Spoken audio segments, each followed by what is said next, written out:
Welcome, listeners. I am back to continue my conversation with Wendy Ward Hoffer. If you caught part one, welcome back. If this is your first time joining us, no worries. This episode stands on its own, though part one is absolutely worth your time. Today, Wendy Ward Hoffer and I get practical and personal. We talk about what families can actually do when a child has had a terrible year in math, why the dinner table might be your most underrated teaching tool, and how to ask the right questions so your child becomes the expert in the room. This is Schoolutions, the podcast that extends education beyond the classroom. A show that isn't just theory, but practical, try it tomorrow approaches for educators and caregivers to ensure every student finds their spark and receives the support they need to thrive. I am Olivia Wall, and I'm so happy to be back for part two of my conversation with Wendy Ward Hoffer.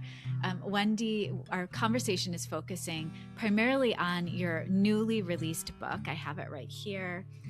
All Minds on Mathematics, Math Workshop for Every Learner. Yet you also agreed to set teachers and families up for success by creating an episode. It's going to come out in June, and it's going to set them up for summer success with their children. So I'm excited to jump into part two. We're going to create like a playbook for families and for teachers. So let's start out with families.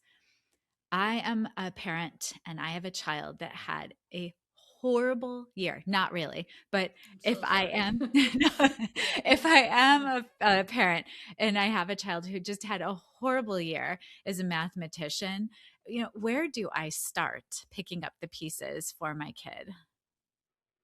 Yeah, that's such an important question. I mean, not to get too personal, but one thing I might suggest is first just take a quick look in the mirror because we teach who we are, right? So more than what we say or our kids are watching us. So if we ourselves aren't modeling a productive math identity, that might be a really important starting place to just reframe how we conceive of mathematics and math learning and its value and strive to really emphasize that as a positive opportunity.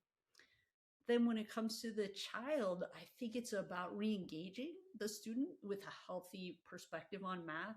um, there's all kinds of engagement. There's emotional engagement, there's cognitive engagement, there's social engagement, but finding a window, what's something that's going to hook this young learner to be interested in math.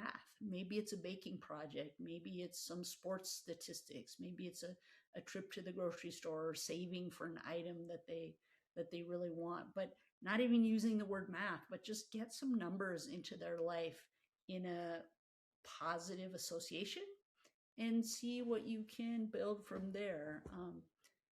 Yeah, those might be my suggestions. Those are great suggestions.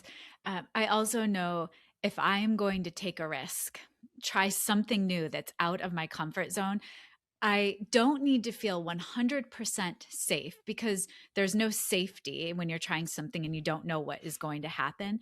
But I think it's really important that our kids do feel safe to take risks and to be vulnerable. So, what can we do as families to set that safety up within our homes? Mm. Yeah, great question. I mean, I think again, back to our modeling, I think it's important as adults that we're humble and reflective about our own errors and that we confess to our children our mistakes. Like, oh my gosh, today I forgot my lunch or whatever it was, because that gives them the message that it's okay to be human. It's okay to mess up or something. And that invites them to be equally honest with us about their errors. There was another part of your question, though. What did I not get to? No, I think the idea of, yeah, acknowledging mistakes, but also taking risks and being vulnerable, Yes, that's this something piece. else. Right, right. I'm sorry, I got excited about the mistakes. No. Um, yeah, I think that idea of honoring thinking, whatever it is, it doesn't have to be right the first time, but just being curious about the process, and letting kids know it's okay to disagree with ourselves, right? One of my um, wonderful teacher friends teaches her second graders to say, "Oh, I disagree with myself," right? I used to think that 3 plus 2 was 4, but now I realize it's 5. And It doesn't mean I'm dumb or a bad person. It's just I grew my thinking, and that's okay. And creating that culture where we're all just humbly growing our thinking, sharing our thinking, bouncing our ideas off one another, and reflecting on those ideas. I think those are places of safety where children can learn that it's it's appropriate to experiment, and they don't have to have everything right the first time. I'm finding my older son is home from college for the summer, and I'm finding that dinner conversations are very rich. They're very ripe opportunities for discourse where we rarely all agree around a topic, and yet it's such a beautiful place to practice disagreeing respectfully with people. Mm-hmm. And we talk about evidence to support our claims and how we feel and where our news sources are. And I will tell you, Wendy, I learn more from my two boys and their knowledge base. Thank goodness they have teachers that are filling and fueling them with all different perspectives and all different resources because it's benefiting our family. I think that since families are often around each other a little bit more during summertime, it's a gorgeous opportunity to have conversations around mathematical thinking, but just thinking in general. Absolutely. I learned so much from my own young adult children, and I'm equally grateful to have some time with them this summer. Yeah, yeah. Let's flip the switch a little bit and talk about teachers then. For a teacher who has truly just embodied what you hope and dream by reading All Minds on Mathematics, what would it look like in their classroom in September? Hmm. Great question. And I know these teachers, by the way, these photos in the book, these are my friends. These are teachers I've worked with for decades who are doing this work and have taught me so much about this work.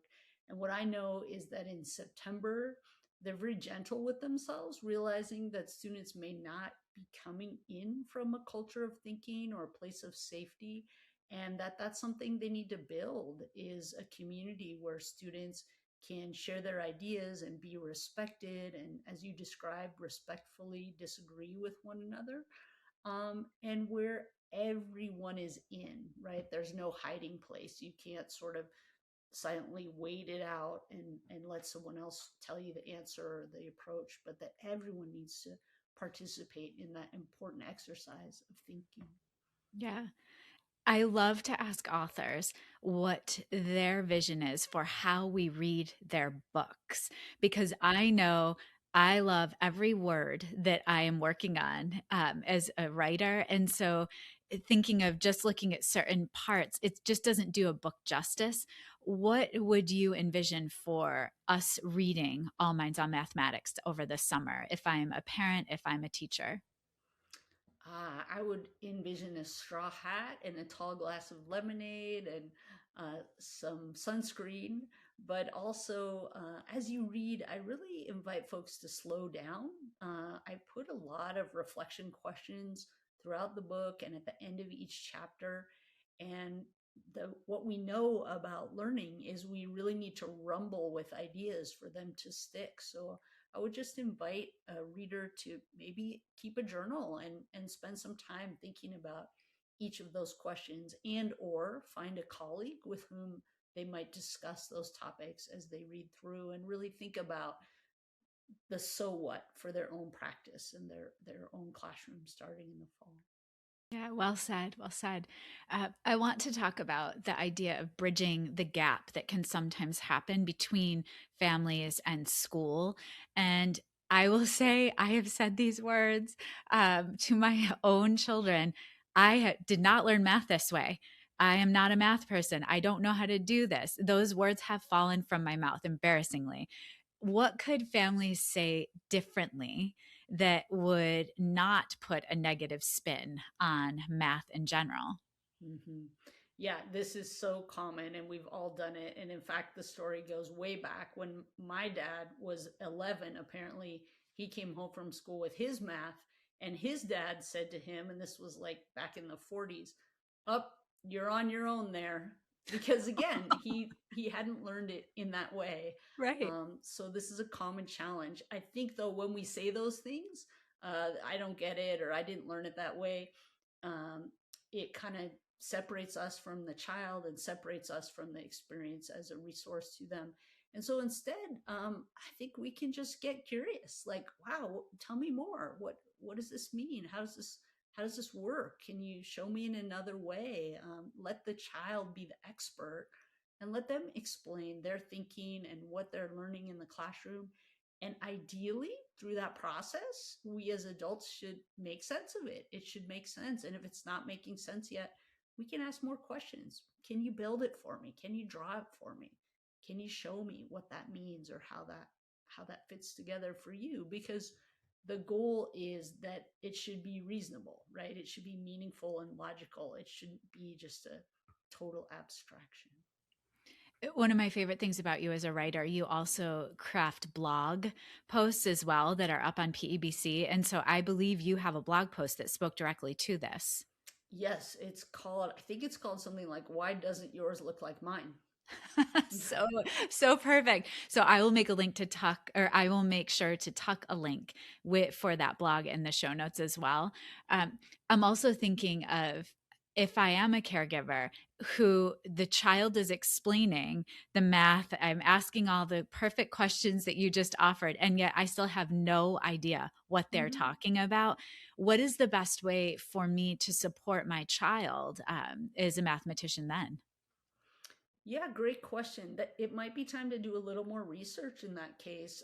You might be able to find the resource of the curriculum that your school is using online, or perhaps to ask the teacher for some guidance. Maybe they can share a few pages from the teacher guide or something of that nature, so that you can deepen your understanding of the intention of that approach. But yeah, that would be amazing if all of our parents dove in to learning the current approaches to math teaching, so that the teachers could have that level of support from home.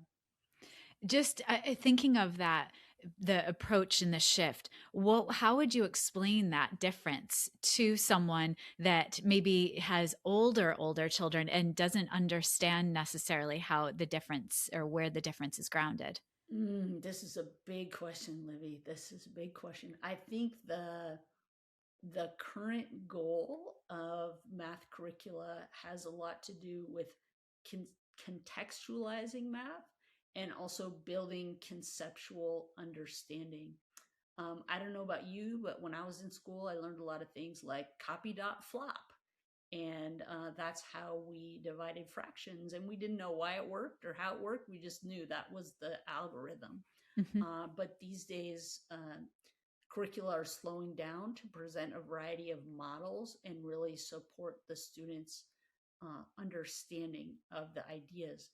In some cases, they're really helpful models and they really work for the kiddos. And in other cases, sometimes the models can get a little overwhelming. And so I know parents have a tendency to sometimes want to help our kids, right? We don't want them to suffer. So we're like, just copy dot flop. But that's kind of undermining of the goal of what may be happening there. Yeah, Can I tell you the story of egg carton fractions real quick? please. So, confession from my household. As our kids grow up and they're learning in their methods brought together by the school, sometimes, as we're noting, those methods differ from our own. And one of my children came home with some fraction work one evening and was uh, plowing through it with a method that they didn't quite understand. And I got really excited about explaining this much more clearly. And my favorite resource for teaching fractions is the egg carton, right? Because we can put little tokens in the egg slots, and we can make thirds, and we can make fourths, and we can make sixths, and we can show so much with fractions using the egg carton. So I went and I got my egg cartons and I got my beads and I got my yarn. And I was getting all set up at the kitchen counter. And my darling child said to me, "Mama, I hate your math. It's all about understanding. And that's not how we do it."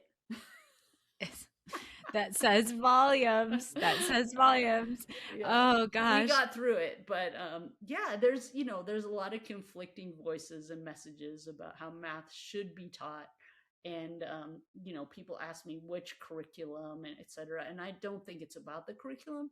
I think it's about supporting the kids and really building their confidence and helping them understand.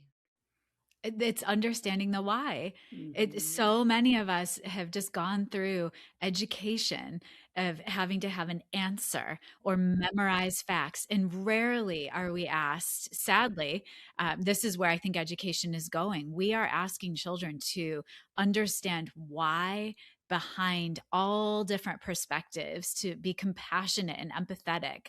And I do have a lot more hope, Wendy, with the youth of today than many of the grown-ups. I hang out with grown-ups that see that children have tremendous power with voices. And so that gives me hope. Um, I also would love to leave listeners with part two with a call to action. But before we do, what would it look like for a child that's had a tremendous summer mathematically, to walk into a classroom in September, after really having lots of exposure to different math experiences? Mm. Okay, so there's this scene from the first Wonder Woman movie that came out a few years ago where they're like in the trenches and she's saying, "We need to help these people. We need to go out there." And um, Steve is like, "No, no, that's no man's land. Too dangerous. Don't go." And Wonder Woman like whips off her hood and like drops her cloak and like climbs up the stairs and charges onto the battlefield, and she's like deflecting bullets, and she just got all this agency and power and confidence. And I'm not suggesting we send our children running towards military zones, but just that poise of like, I got this. I don't care what you all say or think. Like, this is what I'm going to do, and I'm going to persevere. That's what I would love to see from our students. I like the vibe and I like the energy. Um, So, with that said, there's something that I've read the book a couple of times now, and I've been carrying it with me. And I was sharing it with a colleague who is a number one fan of yours. And we both just paused where you were talking about humility and humble math. And I asked you if I could read this small section because it got right to my heart. And I've reread it numerous times. So you gave me permission. And this is where I want to end the conversation. Um, it is pages 38 and 39. If I can fall in love with two pages of the book, these are a couple of my favorites. And this is what you say. In a teaching context, humility is a willingness to stoop down to lift students up.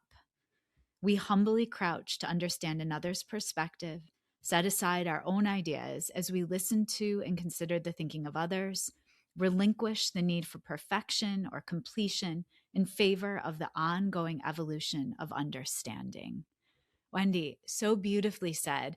And the idea of getting at each other's eye level to listen and to really be in the moment present with each other, that's what I'm hoping teachers, caregivers, students, anyone that listens to this conversation sees, that we have to be humble in order to continue growing. So thank you so much for taking the time to talk today, Wendy. Thank you. It's been my pleasure. Yeah, take care. You too. These two conversations with Wendy Ward Hoffer genuinely changed how I think about math, summer, and what children need from the adults around them. Here are three of my key takeaways from the continued conversation with Wendy. First, before you try to fix your child's math struggle, take a look in the mirror. The math identity we model as adults, the offhand, I'm not a math person, or I didn't learn it this way, it lands harder than we think. Rebuilding a child's relationship with mathematics often starts with quietly rebuilding our own. Second, let your child be the expert. When the homework looks foreign and the methods don't match anything you remember, resist the urge to override it. Ask questions instead. Tell me more. Can you show me another way? What does this part mean to you? That curiosity doesn't just keep you from accidentally undermining the classroom, it also positions your child as capable and knowledgeable, which is exactly where you want them. Third, humble math is powerful math. In Wendy's words, Humility in a teaching context is a willingness to stoop down to lift students up. That really applies to every adult in a child's life. Setting aside our own need for perfection or completion so a child's thinking has room to grow. That posture, more than any curriculum or program, is what builds lasting mathematical confidence. Make sure to check out all the resource links in the show notes to connect with Wendy and also to access her writing. And next week on Schoolutions, join me with Cornelius and Dr. Cass Miner. They are the co-founders of the Miner Collective, who have spent years building education around a radical premise that kids deserve to be truly centered. In a time when teaching feels surveilled, exhausted, and politically complicated, this conversation is a fierce, tender reminder of why the work still matters and how to keep going. Schoolutions podcast is created, produced, and edited by me, Olivia Wall. Thank you to my older son, Benjamin, who created the music playing in the background. You can follow and listen to Schoolutions wherever you get your podcasts, or subscribe to never miss an episode and watch on YouTube. Thank you to my guest, Wendy Ward Hoffer, for reminding us that summer isn't a break from math. It's the best math classroom your child will ever step inside. The kitchen, the car, the cash register, the dinner table, every one of them is an invitation to raise a thinker, a problem solver, and a kid who walks into September believing they belong in mathematics. And if you work with children, are you ready to grow? Book a coaching session with me and let's unlock the expert who is already within you. You'll be joining a community of educators who are forever getting better through collective expertise.